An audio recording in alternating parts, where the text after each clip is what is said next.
All right, let's just jump right into one of the biggest questions you can possibly ask. What is the actual structure of our own experience? We're about to explore a wild theory that uses the, beautiful language of mathematics to literally draw a map of the mind itself. So let me just ask you this, straight up. Does your consciousness have a shape? And I don't mean that as some kind of metaphor. I mean a real, measurable, geometric property. Well, a really groundbreaking idea called the phenomenal manifold hypothesis says the answer is a huge yes. And what's even crazier is that we actually have the mathematical tools to measure it. Okay, so here's the game plan for this explainer. We're going to start with the basic idea of experience having a shape. Then, we'll build our map piece by piece. We'll start with the local terrain, then add the global forces that warp it, combine all of that into a master equation, and then finally, we'll get into why this geometric view of the mind is such a game changer. First things first, we need a way to measure distance in our inner world, right? This is our local map, and it's defined by this really powerful tool from mathematics called the Fisher information metric. Now look, don't get spooked by the equation. I promise, the idea behind it is actually incredibly simple. This metric, it doesn't measure physical distance, like inches or centimeters. It measures informational distance. So the whole point is, how easy is it to tell two experiences apart?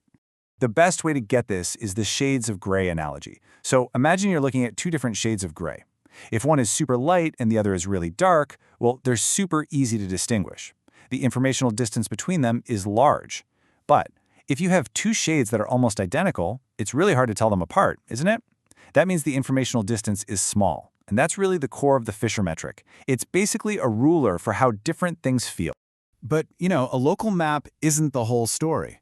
We also need to understand the big global forces. You could think of it as the climate that warps and shapes this entire landscape of consciousness. And there are three big ones we need to get a handle on. First up is integration, which we often see as the Greek letter phi. This is all about how unified a system is. Think about an orchestra. When all the musicians play together, you get this rich symphony. That's high integration. It's more than just the sum of its parts. But if they were all just playing their own separate solos, well, you could put a wall between them and nothing would really change. That's low integration. It's a measure of the wholeness of your experience. Next, we have coherence, or gamma. This measures how things are synchronized over time. And this firefly analogy is just perfect. Imagine a whole forest of fireflies all blinking randomly. That's low coherence. It's just chaos. But then, when they start to flash in perfect unison, creating this incredible collective pulse of light, that's high coherence. It's asking if your brain's different parts are all dancing to the same rhythm. And the third force is differentiation, or delta. This one measures the richness or, the complexity of your conscious states. It's kind of like the size of your experiential alphabet. A brain with high differentiation is like a grand piano with 88 keys, capable of making incredibly complex and beautiful music. A system with low differentiation, that's more like a single bell that can only make one sound. It's the entire menu of what you could experience. Okay, so we have our local map, that's the Fisher metric, and we have our global climate, that's integration, coherence, and differentiation. Now it's time to put it all together. This is the master equation. And here it is. This beautiful formula is basically saying that the true distance between any two of your conscious experiences is a mix of two things. The first part is our local map, that informational distance. And the second part is a function of those global forces, integration, coherence, and differentiation that shape the whole space. Really, the best way to get this is with the topography plus climate analogy. So the Fisher metric gives us the detailed terrain of our consciousness, all the little hills and valleys. But those global forces, they act like the climate. I mean, think about it. Traveling 1 mile on a nice sunny day is totally different from traveling 1 mile on a blizzard, right? The climate changes the felt distance. And in the exact same way, these global forces literally deform the geometry of our inner world. And each of these forces has a really specific job. High integration, that expands the space, making it feel bigger and more unified. High coherence, that makes the geometry smoother, more stable.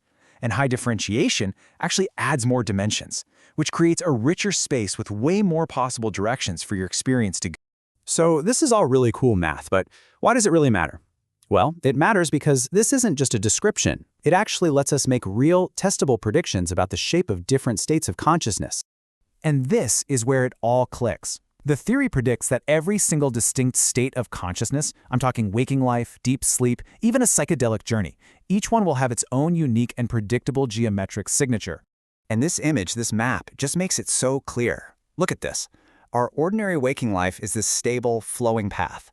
But deep sleep or anesthesia, the whole space just collapses down to almost a single point. There's basically no geometric structure left at all. And psychedelic states? Whoa! They cause this massive expansion of the space into these super complex, high-dimensional, and kind of chaotic shapes. This table just lays it all out. Wakefulness is a rich, high-dimensional space. Deep sleep is a collapsed point. Psychedelics, they create an expanded but unstable geometry, which maps perfectly onto that hyper-rich but often confusing experience.